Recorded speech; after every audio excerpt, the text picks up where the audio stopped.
Hey everybody, I'm Captain Tommy Scoble, and you're on the lifeboat. And I hope you dig the new view. Every once in a while, it's nice to get out of the office. I know it drives Squirrel crazy because she doesn't have a basket. I'm gonna have to put one here on the desk. But it's cool to get in my living room and get out from behind there.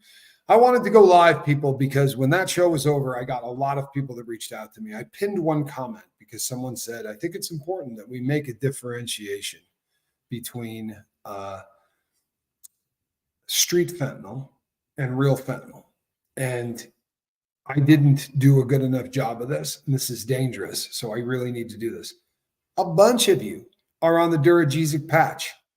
4 of you have already reached out to me. The fentanyl that your doctor is giving you, that is being given to you in a transdermal patch, bears so little resemblance to what is on the street that they shouldn't even be called the same thing, right? They really shouldn't. But the stuff that's on the street gets called fent. Fentanyl is an amazingly effective painkiller. One of the best, if not the best painkiller that we have developed to treat people, especially those with long-term pain management issues. The fact that you need to manage long-term pain doesn't make you a junkie. The fact that you need to manage long-term pain does not make you a bad person. Do you understand why it is that we differentiate? If the doctor has written you a prescription for Duragesic patches or lollipops or any of the other methods that they use to deliver alpha fentanyl, the real drug, and you're taking it the way it's prescribed, you don't need to get off of it. You understand? Now, does that mean that you're not addicted to it? You're going to be addicted to it. Anyone who does an addicting drug for a long enough period of time will become dependent on that drug, right? Dependent and addicted are words that get used incorrectly very often. Dependent means that if you do not get the drug, you're going to be sick. You're going to go through withdrawal symptoms. Okay? That's what that means. Addicted means that when those withdrawal symptoms are over, you're going to go back and do it again, in spite of every fantastic reason not to. You're going to get sick again. It's costing you problems. You're having legal issues. Your finances are in a wreck. In spite of all of that, in the face of all of this negative stuff, you're going to continue to use. That makes you addicted. Okay? Dependent just means that you've taken the substance long enough that your body now needs it. Now, there are people on the lifeboat who have been on pain medication for 5 years because they have to be on pain medication. They can't survive the day, right? We're not intended as humans to grit our teeth and get through the entire day. From time to time, I say on here, I'm not getting this procedure done because I can't take pain meds. Don't compare me to you. Please, over the course of 53 years, I know what I can and can't take. People love to give me crap because I drink beer. I drink 15 a month, but I drink beer. And it upsets people. That's not my issue, people. I've never had a problem with it. I take a THC gummy to go to sleep. I don't feel bad about that. Sorry. People who have problems with that's fine too. I don't have an issue with that. But if I take pain meds of any kind, I'm screwed. And I know this. That does not mean that everyone else falls in line with what my issues are, right? And if you are on long-term pain management because you have something that hurts so badly that you can't live without the pain treated, that doesn't make you a bad person. It doesn't make you a junkie. It doesn't make you a druggie. It doesn't make you any of those things. It makes you someone who has to have pain meds in order to survive, in order to be able to have a quality of life so that you can enjoy your day-to-day activities. Please don't confuse that with, oh, no, this is fentanyl. I need to quit. If that said, if you're given Duragesic patches, fentanyl Duragesic patches for pain, you're cutting them into fourths and chewing on them, you're a drug addict. You can talk yourself into the fact that just hits you quicker and that gets it into your... No. If you can't take the medication the way the medication is prescribed to you, then you're probably in a bad place. Doctors write enough pain meds so that if you're treating pain, it will get you through. But if you're treating spiritual pain, emotional pain, right? Pain that has nothing to do with the physical stuff, you're going to wind up taking more than what they wrote you the prescription for. In fact, most people I know who are on that route end up 50% of the way through the month, they're out of their prescription. 20 days into the month, 10 days into the month, they're out of their prescription. This becomes dangerous because then they go, I need more fentanyl. You call your doctor and you say, I went through the entire prescription. The doctor might decide the following month to up what he's going to give you, but he's not going to keep doing that, or she's not going to keep doing that long enough to keep a drug addict satisfied. So when the fentanyl runs out, they go to the street and say, hey man, you know anyone who's got any fentanyl? Well, it's not hard to find fentanyl today, but that is an orange. And the fentanyl they've been getting in that Duragesic patch, that's an apple. We're not comparing this, they're not the same thing at all. They are both painkillers, right? They're both very strong painkillers. Fentanyl traditionally is used, and we hear people, somebody said earlier, they made a comment to the elderly who are taking fentanyl. There are a lot of younger people that take fentanyl, but we do tend to think of it as an elderly thing. And the reason is it was designed for hospice. This was designed so that no matter how painful your death is going to be, and let's be honest, some of us die in our sleep, right? And that's a blessing. Some of us don't. Some of us struggle for long periods of time while our bodies or our brains or whatever disintegrate. It's painful. So drugs like fentanyl were first designed for hospice. So was the first time released painkiller, brought to you by the Sackler family. MS Contin, morphine sulfate, time released. It was perfect. It didn't need to be improved on at all. They didn't need OxyContin. The reason they did it was because MS Contin got a reputation for treating people who were dying. It got a reputation for being a medication that you only gave to someone who had an end-of-life diagnosis. Well, that's great. They cornered the market almost on that. But that's not a big enough market for the Sacklers, right? Because being a billionaire, well, that's fun. But making $13 billion on one drug, that is winning the lottery.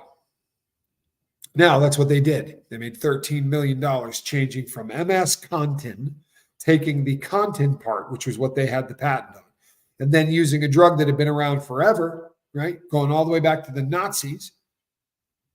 They took oxycodone, which is Percodan, and they put the time release on the end of that.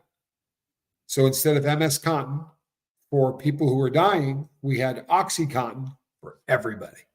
Headache, OxyContin, right? Menstrual cramps, OxyContin. Tore your knee, OxyContin. They gave it for things that didn't even make sense. It's a terrible drug for treating migraine headaches.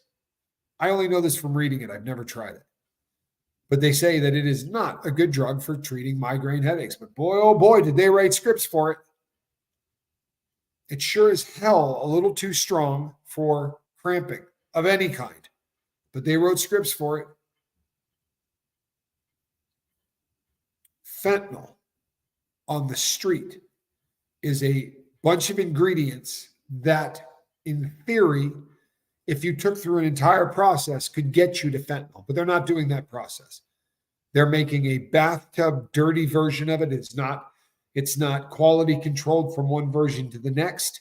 Even if you know the guy, I promise you they're not measuring things out, right, the way that you think they are. They're taking scoops, scraping the top off, throwing it in, a little bit of this, a little bit of that. You know why? Because they don't care if it kills you. They've proven that. They do not care if this drug kills you. So quality control, who cares? Little poison gets in there, it's all poison anyway, right? You're killing a massive, massive amount of your of your client base anyway. Obviously, that's not an issue for them. But I don't want people to listen to my show and go, I got to stop taking my fentanyl patch. And people are getting that out of what I'm saying. You're missing what I'm saying. The stuff on the street and the stuff the doctor prescribes to you are different.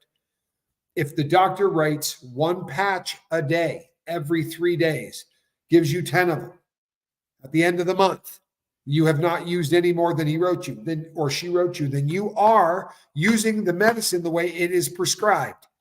Drug addicts, in my experience, can't do that. We can't. We want a little more and a little more and a little more and a little more because we're not treating pain that way. We're treating boredom. We're treating depression. We're treating anxiety, right? We're treating a bad marriage. We're treating the fact that we don't think we're good parents.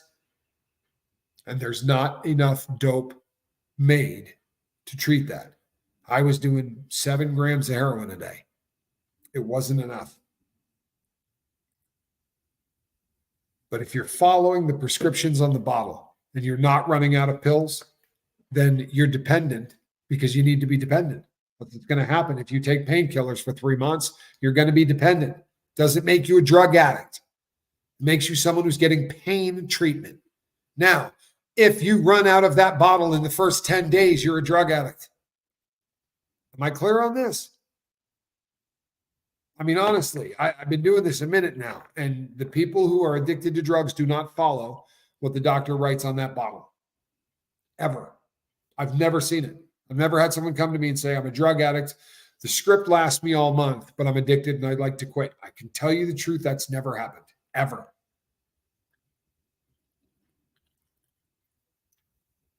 So maybe we don't compare the two. And maybe we make a point of not shaming people who take medicine that need it. Because this is a thing. I almost did a show yesterday called Buzz Shaming, but then a bunch of other stuff came up in my head, and Apple. And buzz shaming is a thing now, right? It really is. There are a lot of memes. They showed a wide receiver from one of the teams passed out with a bottle of Hennessy in the street. That got some what's her name? Taylor Swift's boyfriend pouring a beer down the Lombardi Trophy. Now, was it the real Lombardi Trophy? No, right? They know a little better than that. However, it sure looked like the Lombardi Trophy, right? People sure thought it was the Lombardi Trophy as he poured beer down the side of it, drank the beer, and then spiked the Lombardi Trophy like a football. It was not a great look. People didn't love it. It really was not a great look. I don't know that I love buzz shaming. When people first started talking about it, I thought, that's not such a bad thing, right? Here we are. There's a shift in what people are thinking about drugs. If they're drug shaming, maybe this is good, right? No, it's not. But I very often think, ooh, and then I have to go back and like my video the other day. Very often, the first thought isn't always the best. The first thought isn't always the best. As a chronic pain patient, I'm sorry that you're a chronic pain patient. I am happy that they're treating your pain. I really am. Living in pain sucks. I do, to an extent, live in pain. And most people do, to an extent, live in some kind of pain. And as you get older, we deal with it in different ways. People at 4 o'clock in the morning, I start doing yoga and stretching. And it is a massive part of my life because the more flexible I am, the less I hurt. I flew down to Florida and those flights are hard on me. I'm a tall guy, and getting in one of those seats, and this may come as a shock to you, but I'm flying coach these days.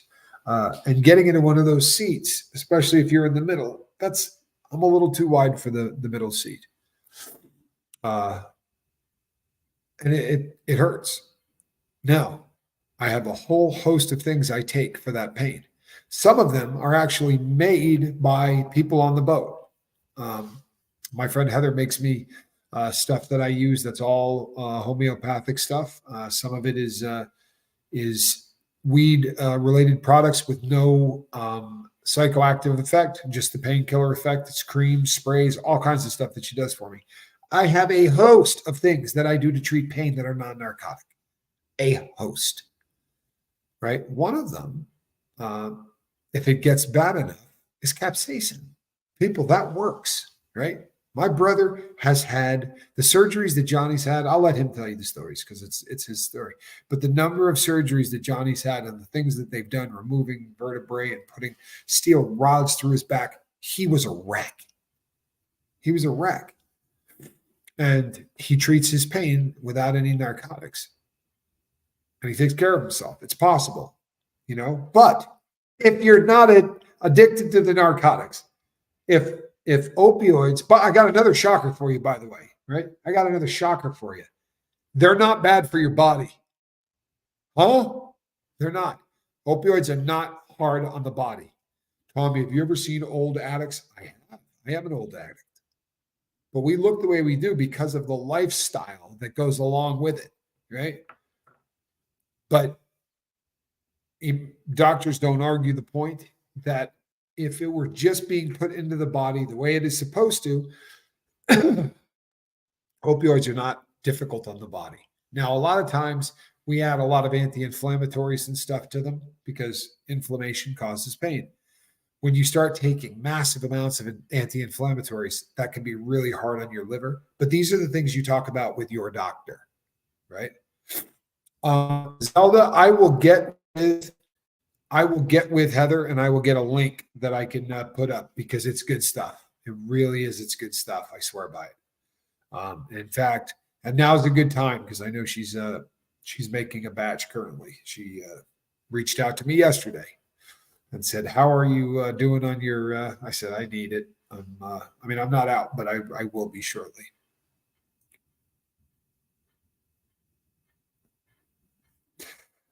Thank you so much for speaking the truth. You were speaking up for patients like me that are treating their pain and using the medication as prescribed, because otherwise we'd be in agony. Mary, the fact that you're taking the pain the way it is prescribed means you're not a drug addict, right?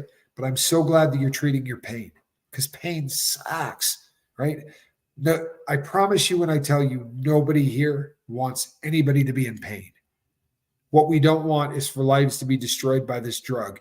Now, if you're running out of your pain meds before the end of the month and you're going to the street to get the remainder of what you need, you have a drug problem. And it's life-threatening because the stuff on the street is not the same thing, right? It isn't.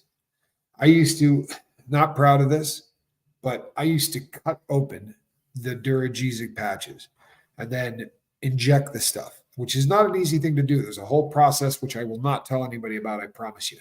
But, and Johnny, if he were here, he would tell you that he was doing it. They were Johnny's patches. They were after his surgery. But we were drug addicts. Yes, sir. The amount of drugs that they were giving for him to deal with the pain after his surgery, he was laying in a hospital bed after his neck surgery, and I was in with a syringe full of dope waiting for them to leave so I could stick it in his IV. That's where we were. Because the pain medicine is never enough if the pain you're treating isn't physical. Did you get that? If the pain you're treating isn't physical, then there's no such thing as enough dope. If it's spiritual, right? Emotional, psychological, if you're dealing with abuse from your past, if you're dealing with parts of the onion you have not got to, then there ain't enough pain meds to deal with that pain. I promise. You should say that. Yeah. In all honesty, people, with all of the surgeries and all of the broken bones and the torn ligaments and all of the stuff that I've had, right? I was taking pain meds because my daughter wasn't in my life. Now, there aren't enough pain meds for that. Simply put, there aren't. You know, when your kids are taken from you, and I lost both of my kids at the same time, at least I knew one of them. I could call Spanky. But my inability, and don't get me wrong, people, it was my favorite excuse. It was still just an excuse. It just happened to be my favorite for a while.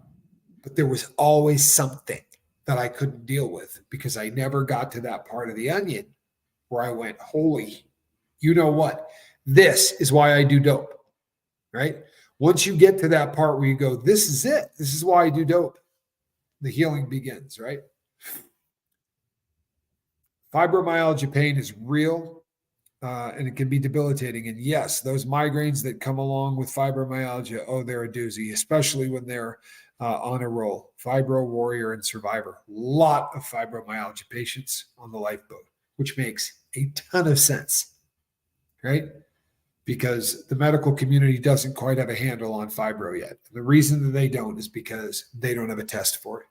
Things really change once they get a test. Once they can test for something, they treat it a lot differently. Until then, they treat you like you're malingering or you're faking or you're just wanting medicine. And that's about the most humiliating thing in the entire world. Now, I was a drug addict. I was absolutely hustling them. But I know people that aren't. And I can't imagine what it's like to try to convince somebody that you're in pain when they don't believe you. I can't imagine what that's like. That's got to be a hell that Tommy Bird says, afraid to have surgery on my elbows. They both need it, but not as bad as I need to stay sober. Yeah. This one right here. No, is it this one? Yeah, it is this one.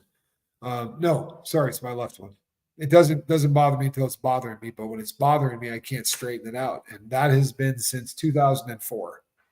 Now, I wasn't sober in 2004. I was anticipating getting the surgery, getting it all done, and I kept putting it off. I put it off until I was sober. Now the prospect of that, there are some things that I'm looking into, some ways that things can be done. There's a lot of people who have reached out to me. For instance, I have a couple of people who listen to the lifeboat. They're not watching it because they can't see me, but they listen to the lifeboat, and they have reached out to me via email to tell me that I can still go to the movies, that there are chairs, I guess, at the theater that I can go to where it is for those who are visually impaired, where I can close my eyes so that I don't get the sensations that will give me the migraine. But I could listen to Beetlejuice and Beetlejuice 2 and any of the like stage direction or anything that I would need explained to me would be in an earpiece that no one else would hear. But this is a big thing. It may sound really, really silly, but it's the possibility of taking someone to a movie is a really big thing. The idea of being able to go to the movies with my friends again is a huge thing. I mean, I can go and close my eyes, but the idea that there would be some direction, right? I think would be exciting. I'm looking forward to that. So people are always reaching out with with suggestions and things. There are a lot of things that can be done with surgeries, and all of them I've recently have found out in the last couple of weeks because people who have similar problems as I do have been having surgeries with doing some other kind of blockers and some things. The elbow, I'm going to tap out and get this fixed. I'm going to do it. And I'm going to do it without pain meds because I know I can get through it. There are other things I need fixed that cannot be done without pain medication. I mean, the doctors were just very straight up about it. But I can do the elbow without pain meds. So that's coming. That's coming. But I have a very healthy respect for opioids, opiates, pain medication of any kind. I have a vicious respect for them in that I know that I can't win a battle. The only way I win that fist fight is to not get into a fist fight. It's just that simple. But the takeaway from today, people, is you do not have to quit pain meds because fentanyl is bad. You're not buying fentanyl on the street. You're getting it from your doctor. You're taking it the way the doctor is prescribed. Stop writing to me and asking me if you should quit. If you're taking pain meds the way they're prescribed and they enable you to have a better quality of life, there's a reason the MU receptor is in your body. Booyah. There's a reason the MU receptor is in your body. I can't do it. Don't compare me to you, right? Don't. There are people out there that need pain medication. It works beautifully for them. You do not have to feel guilty for taking pain meds. Society has started to do this, right? We're all supposed to be tougher, grit your teeth, right? Stoicism and all of that. Guess what? Miss me with that BS. If you're in pain, get it treated.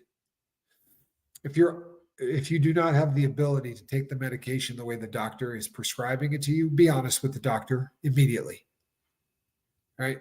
The faster you start treating drug addiction, the better your life is going to be. I sure wish I had started at 26 instead of 46. Right? Life would be a whole lot different than it is right now. Now, I'm where I'm supposed to be.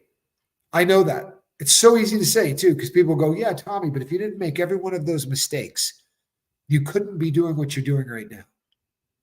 And what you're doing right now is important. And I agree. I really do. That doesn't probably hold as much water for my kids, right? Or for the people that had to deal with me while I was learning all those important life lessons that I can now help, right? Still leaves a lot of that. It still leaves a lot of that.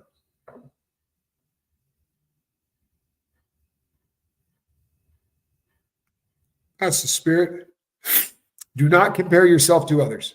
Your pain is your pain. It is unique to you.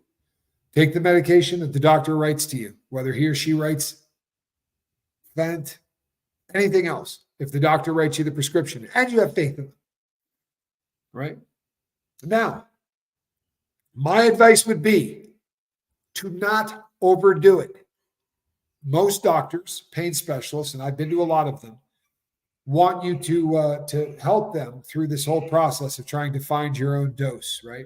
Titrate to where you are, where you need to be. Don't overkill it. If 2 get the job done and you find yourself saying, I would prefer 3 or 4, that's a problem. That's a problem. Take the stuff the way the stuff is prescribed to you. I don't think you have a lot to worry about. If you cannot take it the way that it is prescribed to you, then that's a problem. Now, sometimes it can be because the pain specialist you're with has this belief that this is the maximum amount that they write. I've seen this. I've honestly seen where somebody just wasn't getting enough medication, and doctors are terrified to write higher doses, not realizing that somebody may have been self-medicating for 2 decades, right? Veterans who come back self-medicate for 2 decades. Now we get them into the system. Well, guess what?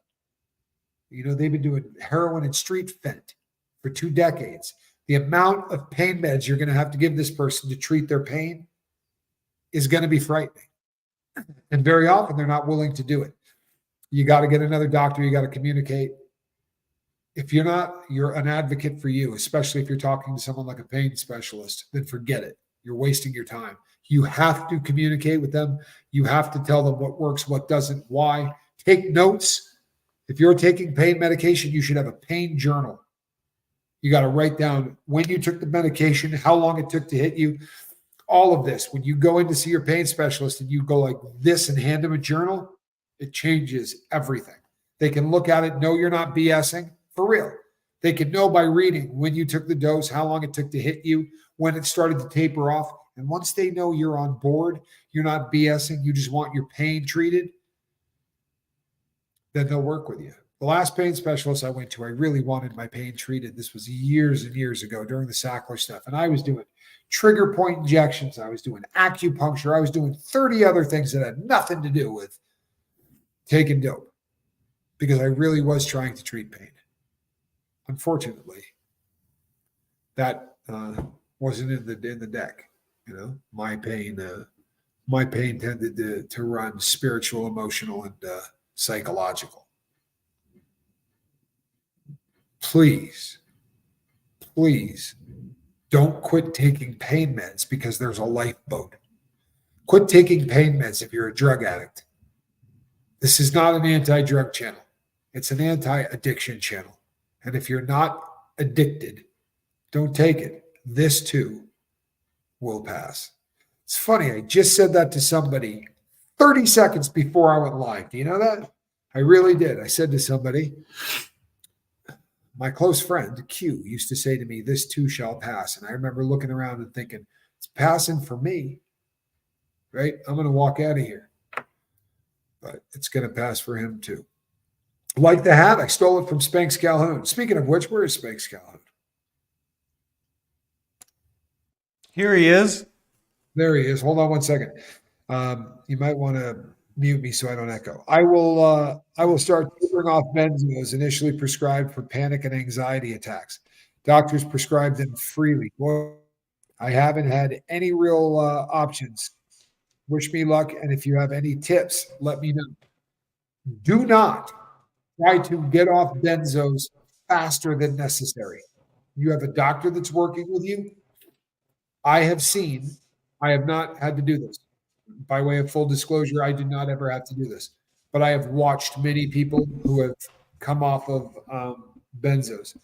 It has to be done slowly, and it has to be done just the way the doctor tells you.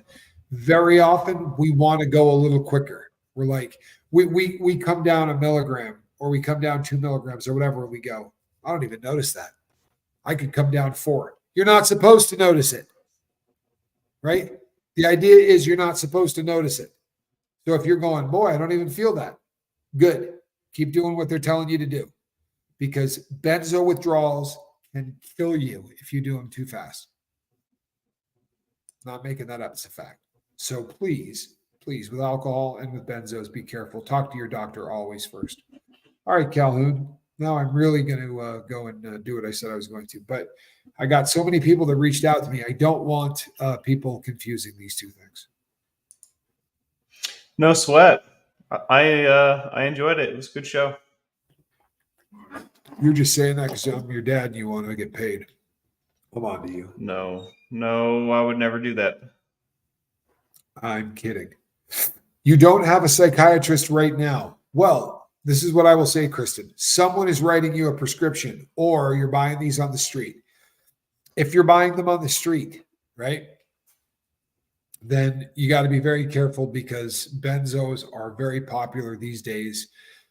Of the pills that I listed that they're pressing, okay, Fent is ending up in a lot of Xanny bars. That's one of the things that it's showing up in a lot. If you're getting this stuff on the street, you got to be very, very careful.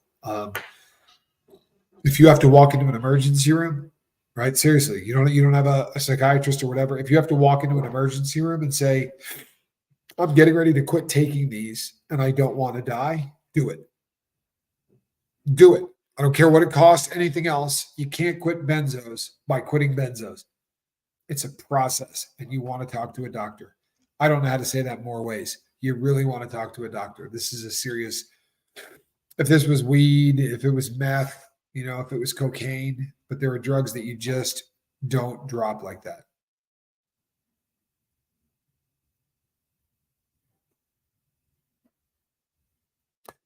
Doctors tend not to tell you everything. That's the truth. However, they've gone to school for a really long time. I have found that there have been doctors I've met who have said, like I have a relative who's a doctor who said to me, more names, right, of medications than any doctor I've ever met. But that doesn't mean I understand the contradictions they're going to do in the body.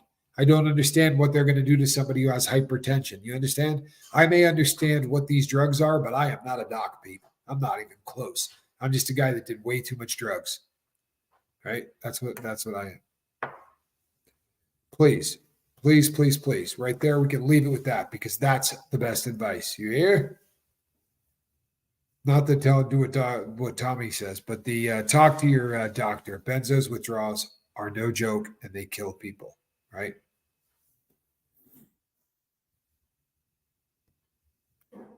Benzos are a terrifying drug when you get to that level of addiction. You really got to be careful. And on that, I really am leaving. Calhoun. Real quick, Dennis from Boston asked about CBD products on Amazon. Most CBD products I've run into that are not from like a verified dispensary, like a source, are all marketing and not real. So be careful. You're- Don't waste your money. You're not the first person. You're not the first person who has said that here. This is Yeah. something that I hear about a lot. Like So- if it's illegal to harvest it from the plant, how are you getting CBD? You feel me?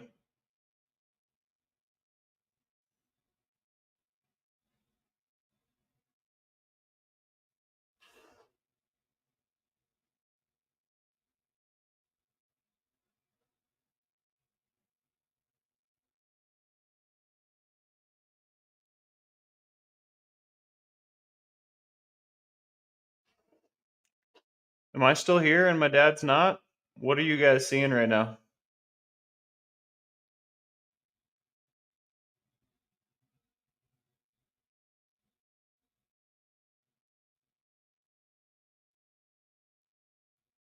Only me. I was having internet issues earlier, and now it appears that my dad is. I think we're just going to call it, folks. Hope you all have a great day, all right? We'll see you this evening.